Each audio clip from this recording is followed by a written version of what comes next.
John Davison Rockefeller Richfield, Nueva York, 8 de julio de 1839 Ormond Beach, Florida, 23 de mayo de 1937, fue un empresario, inversor e industrial estadounidense, que trabajó en la industria petrolera, llegando al punto de monopolizarla. Formó parte del grupo de empresarios conocido como «varones ladrones de la edad dorada de la industria en los Estados Unidos», cuyo éxito le llevó a ser el hombre más rico de su época. Fue el fundador y presidente de la Standard Oil, una gigantesca compañía que llegó a controlar la extracción, refinado, transporte y distribución de más del 90% del petróleo de Estados Unidos y sostuvo monopolios enteros en forma de inversiones en múltiples países extranjeros. Durante un periodo de más de 40 años, consolidó a la Standard Oil como la compañía petrolera más grande del mundo, revolucionando la industria en todos sus niveles y demostrando una extraordinaria e implacable capacidad competitiva. Por otro lado, dedicó gran parte de su fortuna y recursos a numerosas donaciones, fundaciones y programas, siendo el fundador de la Universidad de Chicago, una de las universidades más prestigiosas del mundo, cuna de 87 premios Nobel, así como también de la Universidad Rockefeller en Nueva York, además de impulsar numerosas áreas de la educación, la ciencia y la medicina. 4. Sus logros empresariales son tan destacables como controvertidos, pues mediante astucia, ingenio y mucha dedicación, ascendió en el mundo empresarial, levantó un extenso imperio que se extendió hasta un punto que ninguna otra empresa en la historia ha logrado alcanzar hasta hoy en día. Señalado por sus prácticas monopolistas, fue denunciado por periodistas e investigadores, y a la larga el gobierno de los Estados Unidos tuvo que enfrentarse a él, logrando llevarlo ante los tribunales y consiguiendo tras años enteros de litigios que se dictara la separación de su gigantesca compañía petrolífera, separación que tardó mucho tiempo en materializarse después de dictada. Rockefeller hasta ahora es el único caso de un empresario que llegó a construir un monopolio puro, en cuya disolución finalmente tuvo que intervenir el propio gobierno de los Estados Unidos y que de hecho marcó en profundidad el desarrollo de la industria petrolera a nivel mundial. Está considerado como el hombre más acaudalado de la historia mundial 6, 7, 8, 9, 10 y es el fundador de la mítica familia de millonarios que aún persiste hoy en día, con su mismo apellido y poder económico. Sus negocios no solo abarcaron los Estados Unidos, sino que se extendieron a otros lugares, como Europa y Latinoamérica. De hecho, su familia continuó controlando la industria petrolífera en esta última región durante más de 6 décadas tras el fallecimiento del magnate. Infancia. John Davison Rockefeller nació en Richfield, Nueva York, el 8 de julio de 1839, en una familia de clase media descendiente de inmigrantes alemanes, a su vez descendientes de franceses hugonotes que se trasladaron a Alemania en el siglo XVII, llegados a Estados Unidos en 1733. Su madre, Elisa, era una mujer muy organizada y dedicada a atender a su familia. Y su padre, William Avery Rockefeller, un vendedor ambulante. No fue precisamente un modelo de fidelidad conyugal ni un ejemplo para sus 6 hijos. Alejado del seno familiar por largos periodos, cuando volvía sus bolsillos por lo general estaban llenos de dinero e increíblemente volvía cargado de regalos para su mujer y sus hijos. Mucho más tarde, John descubriría que su padre no era más que un impostor, que visitaba las reservas indígenas vendiéndoles a sus moradores toda suerte de objetos, negocio que posteriormente fue mucho más rentable cuando se dedicó a la venta de productos farmacéuticos, que se anunciaban como panacea para cualquier dolencia. 14. De su madre Elisa heredó no solo el físico, sino también la estricta moral calvinista, además de muchos de los principios básicos de su vida, entre ellos el orden y la dedicación. 15. John Davison demostró ser desde muy joven inteligente y aplicado. Se mudó con su familia a Cleveland, Ohio, donde su padre había conseguido una mejor oportunidad de trabajo. Allí estudió en varios colegios públicos. 16. Ya desde muy joven Rockefeller mostró gran interés por los negocios. De hecho, recolectaba piedras para pintarlas y luego venderlas a sus compañeros, cuyos pagos depositaba en un frasco azul, que él mismo denominó más tarde como su primera caja fuerte que guardaba celosamente en su habitación, logrando, a la larga, amasar la pequeña fortuna de $50, que para la época representaba una suma de dinero considerable. Rockefeller recordaba posteriormente que fue entonces cuando pudo aprender una de las lecciones más valiosas de su vida, cuando un día un amigo de su padre fue a su casa a pedirle un préstamo para saldar un par de deudas que estaban a punto de vencer. Su padre no tenía el dinero, pero él sí, y acordó prestárselo con un interés del 7%. Rockefeller se sorprendería posteriormente cuando, al cabo de un año, recibió una suma monetaria muy superior a la que había dado originalmente. Por ello se fijó la máxima de su vida: no trabaje por el dinero, deje que el dinero trabaje por usted. 17. De allí en adelante, todas sus ganancias serían religiosamente contabilizadas en una libreta llamada el Registro A, y comenzó a fundamentar la mentalidad que lo llevaría a triunfar años más tarde. 18. Carrera temprana. Rockefeller a los 18 años su innato gusto por los negocios lo estimuló aún más la Escuela Comercial de Cleveland, de donde salió a los 16 años. Ese mismo año obtuvo su primer empleo en una empresa de corredores y comerciantes en granos, donde trabajó con general beneplácito sin fijarse en horarios, perdido en ese mar de cifras que tanto lo apasionaba. Por la noche, en la cama, repasaba mentalmente las operaciones financieras del día, tratando de descubrir en qué podría haber obtenido mejores ganancias. 19 Ya a sus 16 años, John Davison Rockefeller era contador en Cleveland y mostraba gran competencia en esta rama, trabajando para la firma Hewitt & Tuttl y otras empresas, llegando al punto de que, al tercer año en el susodicho sector, ya ganaba $600 anuales, una suma considerablemente alta, teniendo en cuenta que era el año 1857, pero cuando le negaron un aumento de $200, decidió instalar un negocio por cuenta propia. Tenía ahorrados $800, pero aún le faltaban otros 1,000 para crear su primera firma de corretaje. Su padre se los adelantó con un interés anual del 10%, hasta que alcanzara la mayoría de edad. Así fundó, con su socio M.B. Clark, la firma Clark y Rockefeller, que obtuvo, en el primer año, beneficios por $4,000 y en el segundo cuadruplicó la suma. 20 Pero a pesar de la gran cantidad de dinero que ganaba, no se sentía complacido, pues deseaba llegar mucho más lejos y estaba decidido a lograrlo. Guerra Civil y el origen del negocio petrolífero Cleveland en 1857. El estallido de la Guerra Civil en 1861 fue la llave de su fortuna. Al igual que muchos norteños acaudalados que evitaron el combate, Rockefeller contrató a soldados sustitutos para que ocuparan su lugar en el ejército, y dio dinero a la causa de la Unión.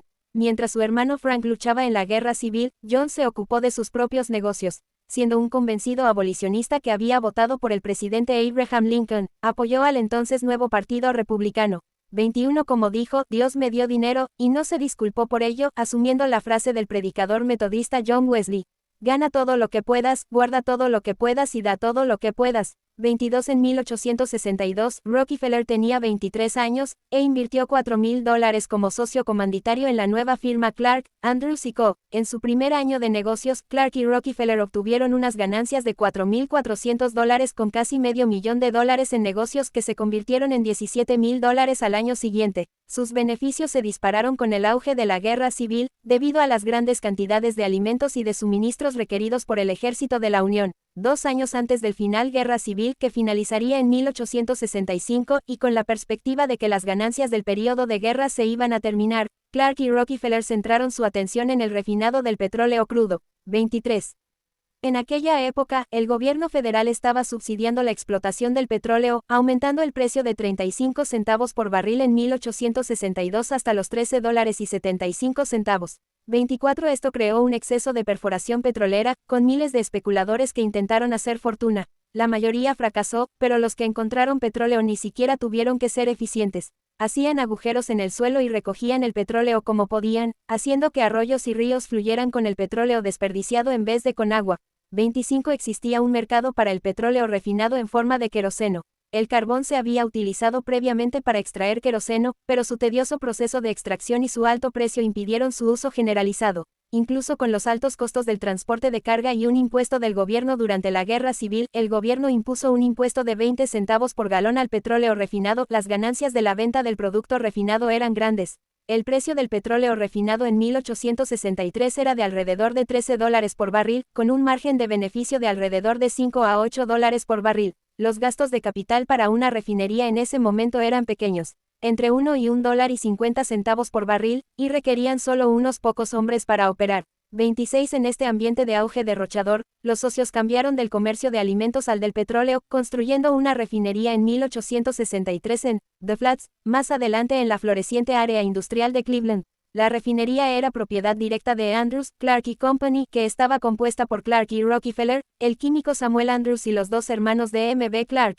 El negocio petrolero comercial estaba entonces en su infancia. El aceite de ballena se había vuelto demasiado caro para las masas, y se necesitaba un combustible de iluminación de uso general más barato. 27 Mientras que otras refinerías transformaban un 60% del petróleo en queroseno, arrojando el 40% restante en ríos y grandes balsas de lodos. 28 Rockefeller siguió siendo tan económicamente eficaz como siempre, utilizando la gasolina para alimentar la refinería y vendiendo el resto como aceite lubricante, vaselina y cera de parafina y otros subproductos. El alquitrán se utilizaba para pavimentar, y la nafta se enviaba a las plantas de gasificado.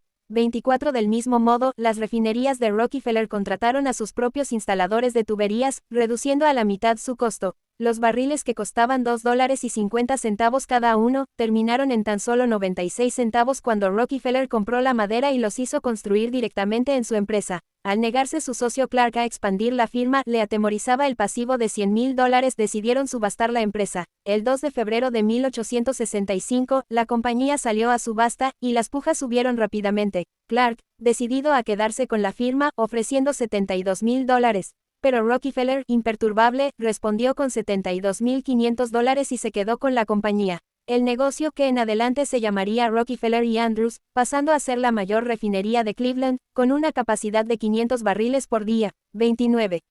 En 1867, Henry Morrison Flagler se convirtió en socio y se fundó la firma Rockefeller, Andrews y Flagler. Al año siguiente, con la práctica continua de prestar dinero y reinvertir las ganancias, controlar los costos y usar los subproductos de su actividad, la compañía pasó a poseer 2 refinerías de Cleveland y una subsidiaria de comercialización en Nueva York, y se había convertido en la refinería de petróleo más grande del mundo.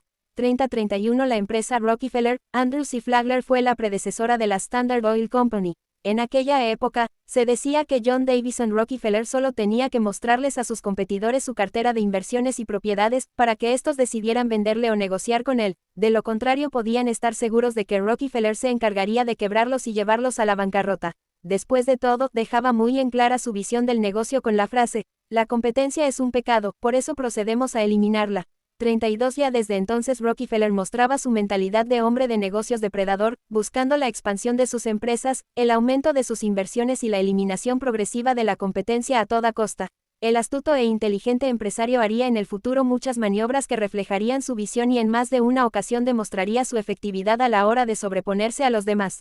La conquista de Cleveland y la expansión nacional Rockefeller en 1875. Al final de la Guerra de Secesión, Cleveland era uno de los 5 principales centros de refinación en los Estados Unidos, además de Pittsburgh, New York y la región del noroeste de Pensilvania, de donde procedía la mayor parte del petróleo. Hacia 1869, la capacidad de refinación de queroseno era el triple de la necesaria para abastecer el mercado, y la capacidad se mantuvo en exceso durante muchos años. 33 El siguiente paso de Rockefeller fue negociar en secreto con el ferrocarril tarifas preferenciales, y ese descuento fue un arma esencial para fundar el 10 de enero de 1870 una nueva sociedad, con $1 millón de capital, la Standard Oil, que absorbió a la empresa Rockefeller y Andrews, que venía de una rápida expansión. Debido a que la Standard Oil había sido creada por Rockefeller, su hermano William y varias personas más, Rockefeller pasó a liderar la compañía. 34 Los ferrocarriles competían ferozmente por el tráfico del petróleo y, en un intento de crear un cártel para controlar las tarifas de flete, formaron la South Improvement Company, ofreciendo ofertas especiales a clientes a granel como la Standard Oil.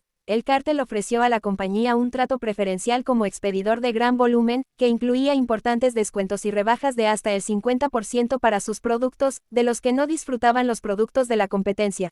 35. Parte de este acuerdo fue el anuncio de un fuerte aumento del precio general de los fletes. Esto desencadenó una tormenta de protestas de propietarios independientes de pozos petrolíferos, incluidos boicots y vandalismo, lo que condujo al descubrimiento de la participación de la Standard Oil en el acuerdo. Una importante refinería de Nueva York, encabezada por Charles Pratt y Henry Huttleston Rogers, lideró la oposición a este plan, y los ferrocarriles pronto retrocedieron. El estado de Pensilvania revocó el acuerdo del cártel y, por el momento, se restablecieron las tasas no preferenciales. 36 Si bien sus competidores pudieron sentirse perjudicados, los manejos de Rockefeller hicieron que los consumidores estadounidenses obtuvieran queroseno y otros derivados del petróleo más baratos. Antes de 1870, la luz de los quinqués estaba solo al alcance de los ricos, provista por el costoso aceite de ballena. Durante la década siguiente, el queroseno se convirtió en un producto asequible para las clases trabajadoras y medias. 28 Ahora John Davison Rockefeller controlaba una vasta red de refinerías. Además, como él mismo había determinado que el negocio del petróleo podía generar ganancias desde más de un enfoque, llevó a la empresa a desarrollar sistemas propios de extracción y transporte del crudo como los oleoductos. 37 Controlando así todos los aspectos de la producción petrolera.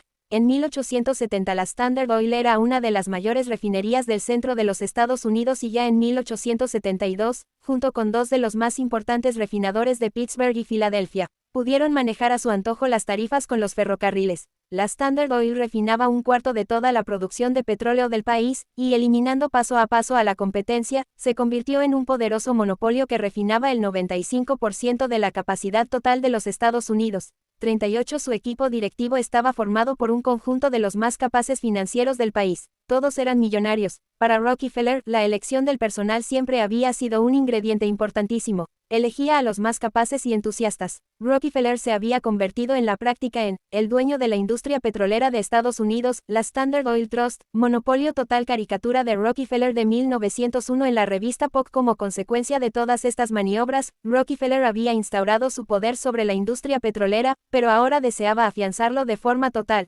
Para ello decidió proceder a la creación de la Standard Oil Trust.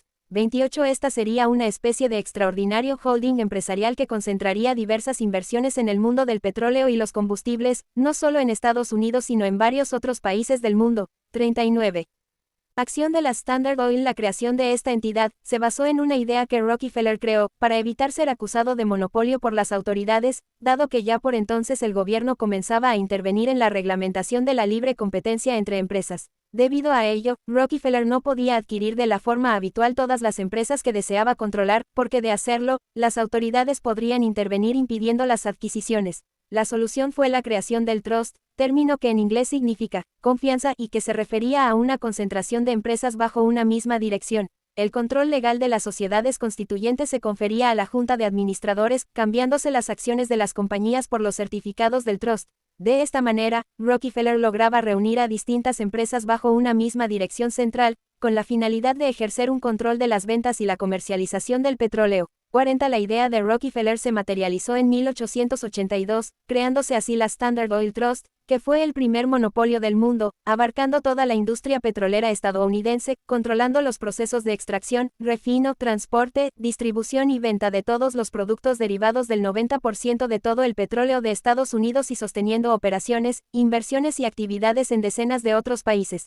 El miedo ante los monopolios trusts se muestra en este ataque a la Standard Oil Company. El vasto imperio estadounidense de la compañía incluía 20.000 pozos, 6.400 kilómetros de oleoductos, 5.000 cisternas para el transporte ferroviario y más de 100.000 empleados. 41 Su participación en el refinado mundial del petróleo superaba el 90%, pero lentamente cayó a aproximadamente el 80% durante el resto del siglo. 39 A pesar de la formación del fideicomiso y de su inmunidad ante cualquier competencia, en la década de 1880 la Standard Oil había alcanzado su pico de poder sobre el mercado mundial del petróleo. Rockefeller finalmente abandonó su sueño de controlar todas las refinerías de petróleo del mundo. Más tarde admitió, nos dimos cuenta de que el sentimiento público estaría en nuestra contra si realmente refináramos todo el petróleo. 39 Con el tiempo, la competencia extranjera y los nuevos hallazgos de petróleo en otras partes del mundo erosionaron su dominio. A principios de la década de 1880, Rockefeller creó una de sus innovaciones más importantes. En lugar de tratar de influir directamente en el precio del petróleo crudo, la Standard Oil había estado ejerciendo un control indirecto alterando los costos del almacenamiento del petróleo para adaptarse a las condiciones del mercado. Luego ordenó la emisión de certificados contra el petróleo almacenado en sus plantas de refinado. Estos certificados fueron comercializados por los especuladores, creando así el primer mercado de futuros de petróleo que estableció efectivamente los precios del mercado a partir de ese momento. La Bolsa Nacional del Petróleo se abrió en Manhattan a finales de 1882 para facilitar el comercio de futuros de petróleo. 42. Aunque el 85% de la producción mundial de crudo todavía provenía de Pensilvania en la década de 1880, el petróleo de los pozos perforados en Rusia y Asia comenzó a llegar al mercado mundial. 43 Robert Noble había establecido su propia empresa de refinado en los abundantes y más baratos campos petroleros rusos, incluido el primer oleoducto de la región y el primer buque petrolero del mundo. Los Rothschild de París se introdujeron en el negocio proporcionando financiación. 44 Se descubrieron campos adicionales en Birmania y Java. Aún más crítico, la invención de la bombilla eléctrica comenzó a erosionar gradualmente el dominio del queroseno para la iluminación. Standard Oil se adaptó desarrollando una presencia en Europa, expandiéndose a la producción de gas natural en los Estados Unidos y luego produciendo gasolina para automóviles, que hasta entonces se había considerado un producto de desecho. 45 Este fue el epítome de la extraordinaria carrera empresarial de Rockefeller, que ahora era el hombre más acaudalado de Estados Unidos y posiblemente del mundo. 46-47 Estados Unidos contra Rockefeller. Ya a finales de la década de 1880, el gobierno de los Estados Unidos estaba centrando su atención en el inmenso desarrollo del sector privado del país. En ese momento, el gobierno de los Estados Unidos estaba decidido a reglamentarlo, para permitir el desarrollo equilibrado y justo de las inversiones y las compañías, buscando establecer la libre competencia, en un país donde tal cosa no existía. Por supuesto, para llevar a cabo tal proyecto de reforma era necesario demostrar que no se permitirían monopolios, y la única forma de probarlo era suprimiendo al más grande y poderoso de todos, la Standard Oil, que gracias a la Standard Oil Trust, a sus múltiples inversiones y a su dominio de la industria, controlaba casi en su totalidad el petróleo estadounidense y gran parte del petróleo del mundo. 48. La ExxonMobil es la más grande de las 30 sucesoras de la Standard Oil. El gobierno debió enfrentarse a Rockefeller para poder aplicar las nuevas medidas antimonopolio que planteaban. De esta manera, el gobierno se preparó para enfrentarse al hombre más poderoso de Norteamérica, Rockefeller, y llevarlo ante los tribunales. A pesar de que fueron muchos los periodistas e investigadores, tanto públicos como privados, los que expusieron al monopolio de Rockefeller, al gobierno le resultó muy difícil hacer frente al poderoso magnate y a su imperio. Fueron necesarios años enteros de litigio solo para llevarle ante tribunales, pues John D. Rockefeller dispuso de su ejército de abogados para defender sus intereses. Chevron mantiene en su logo una referencia a su antecesora, Standard Oil. Finalmente, se planteó el caso ante el Tribunal Superior de Justicia de Ohio, que decretó a la Standard Oil Trust como un monopolio ilegal y ordenó su disolución por violar la ley Sherman Antitrust. Para entonces, la compañía todavía poseía una participación del 70% del mercado de petróleo refinado, pero solo el 14% del suministro de petróleo crudo de Estados Unidos. 49. La decisión fue apelada por Rockefeller, pero perdió.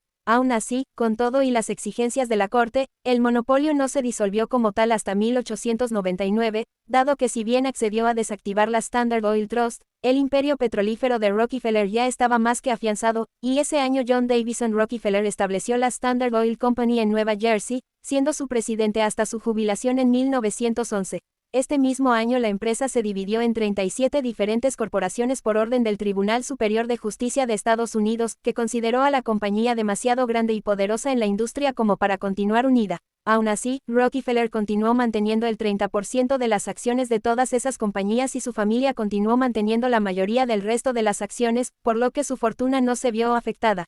50. Tanto Rockefeller como todos los demás accionistas recibieron un pago proporcional por su participación en cada una de las 34 compañías. Como consecuencia, el control de Rockefeller sobre la industria petrolera se redujo algo, pero en los siguientes 10 años, la ruptura también le resultó inmensamente rentable. El patrimonio neto combinado de las empresas se multiplicó por 5 y la riqueza personal de Rockefeller aumentó a $900 millones.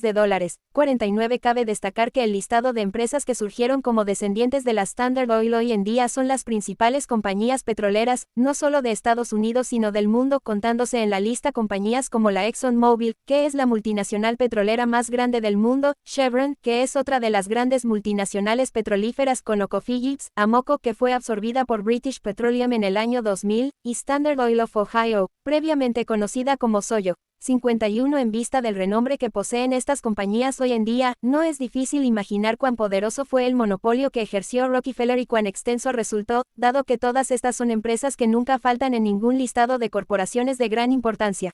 Pensar que todas ellas estuvieron cohesionadas por el deseo de un solo hombre de dominar una industria, es algo que quizá resulte imposible de concebir hoy en día.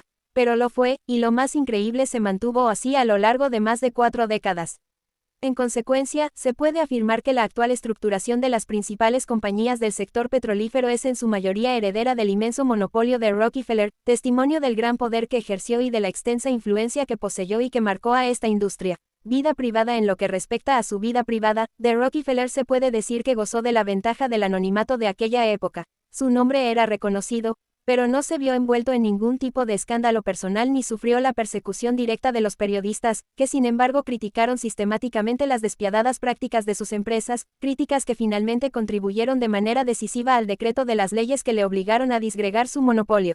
52. Desde joven, John Davison Rockefeller mostró un carácter reservado.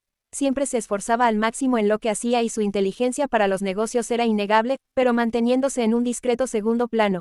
Es considerado el hombre más rico de la historia, evaluándose su fortuna en $1.400 millones o el 1.53% del PIB estadounidense de la época, lo que ajustado a la inflación equivaldría en 2007 a $663.400 millones estadounidenses. 1. Matrimonio. Rockefeller se casó con Laura Celestia Spellman, una profesora de Nueva York, con la que estuvo casado hasta su muerte y con quien tuvo 5 hijos. Elizabeth, Alice, Alta, Edith y un único hijo varón, John Davison Rockefeller Jr., quien heredaría su vasto imperio tras su muerte. Su vida familiar transcurrió entre sus múltiples residencias y en su casa de 9 plantas en Nueva York, que fue donde más tiempo pasó. 53 Final de su vida Rockefeller en 1911 a los 53 años de edad, su salud comenzó a empeorar. Con varias enfermedades digestivas, perdió el cabello, adelgazó y se le hundieron los hombros. 54 Con la espalda encorvada, llegó a tener la apariencia de un hombre mucho mayor de lo que en realidad era. Apenas podía mantenerse en pie, con sus recursos económicos buscó tratamientos costosos pero su salud no mejoró. Fue entonces cuando empezó a bajar su ritmo de trabajo, a descansar más y a alimentarse mejor. De este modo, su salud fue mejorando. Rockefeller, tras la separación en 30 diferentes empresas de su gigantesca petrolera la Standard Oil, y tras su retiro como presidente de su vasto imperio en 1911, centró su atención sobre todo en sus actividades filantrópicas y en su más ambicioso proyecto en el ámbito inmobiliario, la construcción del Rockefeller Center. Sería su hijo, John Davison Rockefeller Jr., quien gestionaría y completaría la construcción del proyecto, que sería el mayor y más importante centro empresarial del país y probablemente del mundo en su momento, siendo todavía hoy en día un activo inmobiliario de primer orden. 55. John D. Rockefeller nunca pudo ver terminado el centro que lleva el nombre de la familia, debido a su muerte el 23 de mayo de 1937 en su residencia de Ormond Beach, Florida, a los 98 años de edad. Fue enterrado en el Lakeview Cemetery, en Cleveland, la ciudad que vio nacer su inmenso imperio. 56 Creencias y ética Rockefeller era muy firme respecto a todo lo que conformaba su personalidad.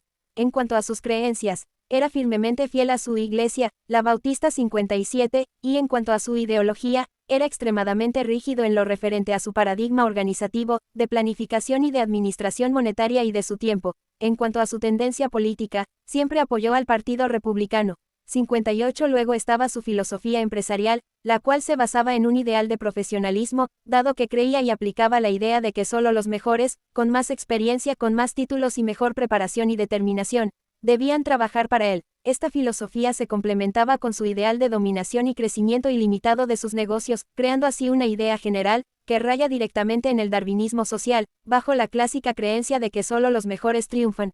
59 De hecho, ese ideal fue representado por él en su reflexión denominada American Beauty, Belleza Americana. 60 Su frase, célebre en la cultura capitalista estadounidense, fue pronunciada como metáfora del darwinismo social. El crecimiento de un gran negocio es simplemente la supervivencia del más apto. La bella rosa estadounidense solo puede lograr el máximo de su esplendor y perfume que nos encantan, si sacrificamos a los capullos que crecen en su alrededor. Esto no es una tendencia maligna en los negocios. Es más bien solo la elaboración de una ley de la naturaleza y de una ley de Dios. 61 Esta frase representa, en más de un sentido, la visión capitalista del mismo Rockefeller, y para efectos del darwinismo social, es la más representativa de todas las frases o reflexiones que se hayan hecho sobre esta línea de pensamiento.